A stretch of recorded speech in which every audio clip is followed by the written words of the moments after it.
What's up, everybody, and welcome back to the Junior Markets YouTube page. As you can see, we're starting something new. We have a face cam. I've been watching some of my videos and I'm trying to make them more engaging by obviously showing my face so that when I'm going over some things, we can help keep it interesting, because I was rewatching them and I was like, it's a little boring, so we're trying to switch it up a little bit. So today we're going to be going over the free cash flow statement. Obviously, I haven't posted a video in a little bit. The student managed investment fund at KSU kind of took over my life. But we're going to be getting back into the swing of things as we continue down this road. So first, let's hop right into free cash flow. So as we can see, we're on my website here. And if we go to investing and then to company filings, we can head on down into the cash flow statement. Now, beginning, the cash flow statement is essentially where a company posts where they spent and made cash from. So I have my recording software up here, so if I'm looking up and to the right, that's why, just to make sure we're all good. So cash flow statement essentially shows how a company generates and uses cash over a specific period of time. So unlike the income statement, which I also have on the website up here, the cash flow statement includes solely cash inflows and outflows, whereas the income statement has things like depreciation, which obviously isn't cash. So first up, the cash flow statement has three main parts.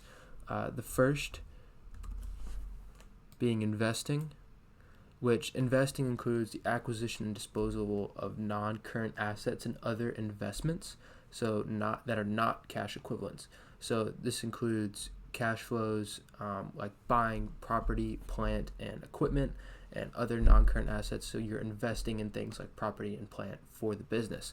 The next is operating, and operating is essentially all of the cash that you get from what your business does. So cash flow from operations, things like sales and purchases and expenses that you get from your business. Now, financing is everything else. So financing activities like debt, dividends, share buybacks, stuff like that, all of that is financing. So if we keep heading down, we can see I have an example of a cash flow statement right here. Now, there are two main ways to calculate it. The first is indirect, which is what a lot of companies used, and this is what this example is. And this begins with net income on an accrual basis, and then it adds and subtracts non-cash items to reconcile cash flows from operations. So this gets you from your net income at your top down to net cash flows from financing and investing in operations to see where your cash flows are coming from.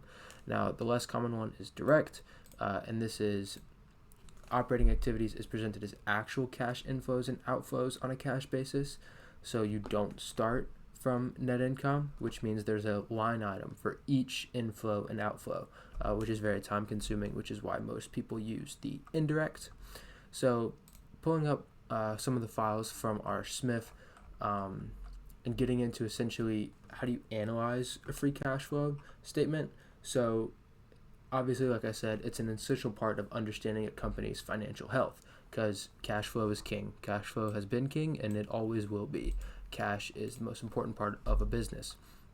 And so to calculate free cash flow, it is operating cash flow minus capital expenditures. So your operating cash flow, which is found in the operating activities section of the cash flow statement, and this shows cash generated from core business operations, like I said. And then cash expenditures, also known as CapEx, those are found in the investing activities section, and this represents cash spent on long-term assets like equipment and property.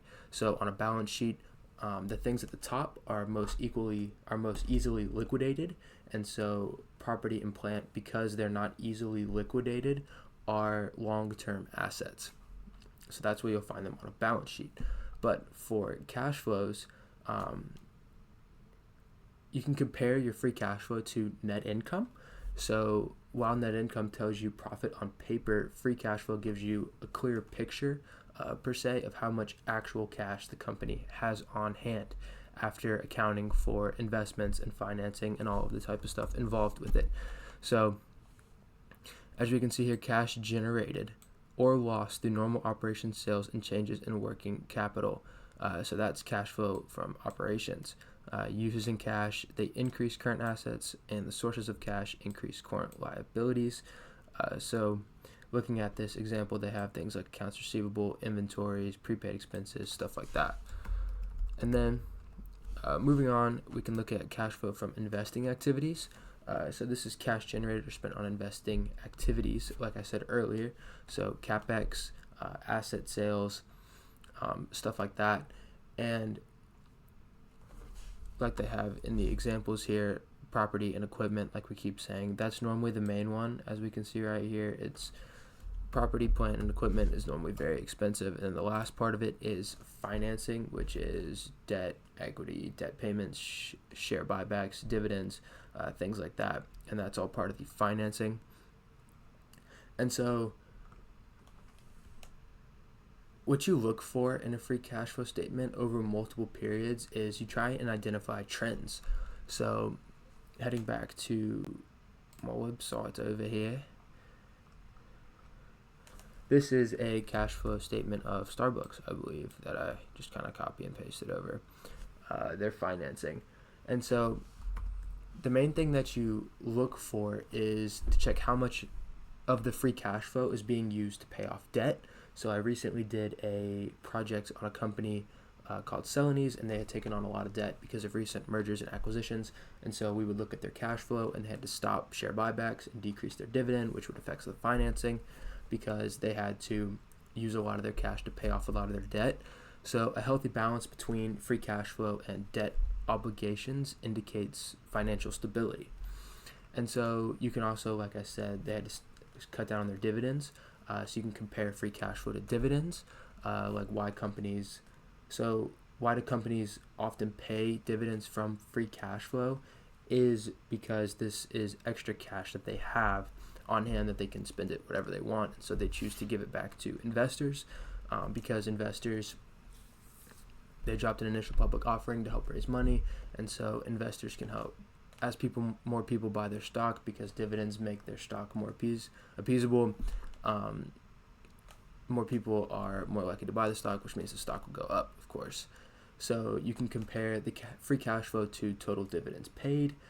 If the dividends consistently exceed free cash flow, it may be a signal that the company is borrowing to fund dividends. So I have heard of companies that have to take on debt because they want to be known as a dividend king, or they want to keep their dividend status. And so because of that, during tough years, they'll take on loans and debt to help continue pay this dividend, which means further on in the future, if their free cash flows don't continue at the levels they're at now, then they're going to have to find another way to pay off all of this debt, and it can be a horrible sign for the business. Free cash flow also helps you compare a company's free cash flow relative to its market value.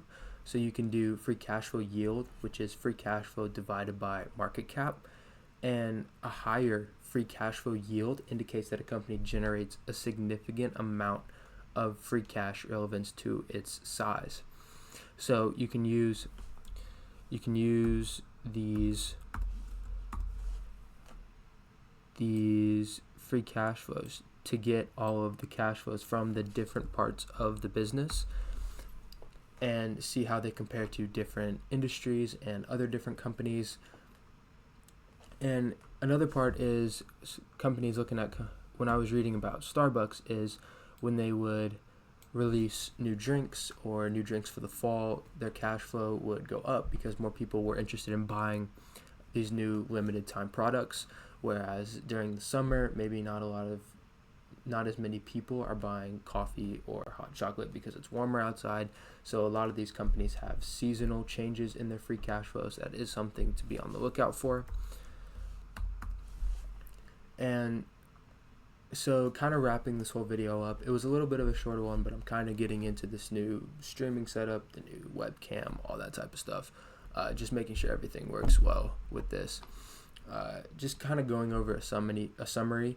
So a positive is growing free cash flow. You obviously want more cash. That's a sign of good financial health and potential for dividends, share buybacks, just better overall for the investors, which are us. A negative obviously would be declining free cash flow, And then a high free cash flow yield indicates a potentially undervalued company.